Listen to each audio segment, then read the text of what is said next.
Dito tol. Yung hindi, yung halimbawa yung naka-stay lang dito na tao ba? Ilang bahay dito yung araw-araw talaga nandito dito. Ito, tapos yung kapatid nila.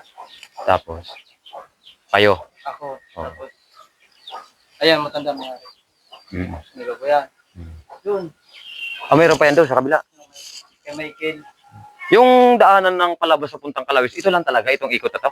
Ito. Ayun, pagkakalabis yung tanda. Ay, pwede yung motor dyan, kumaan. Pwede. Ay, parang yung pagbaba dito, parang napakahirap. Ganun pa rin yun. Sa ano, mga rider yung mga nadaan doon. So kung mga Rosy lang yung motor na yung clutch na 175, hindi pwede dito. Kaya, Rosy nga dito kay Mang Boy, Mang 50 lang. Hindi linusong yan dyan, sa may paglusong dyan. Oh, dyan yung dinadaan. Ay, dapat kinuha pala natin yung motor natin. Yung isuso na ano, karikan yung kanina. Binalagbag namin yung motor, mahirap eh. Sige tol, punta muna namin yung may tindahan tol kasi tatanungin namin kung... Oh. Pero diyan kami dadaan, sa kalsada na yan. Pwede, kasi Oh. Sige tol, salamat ah. Oh, sige.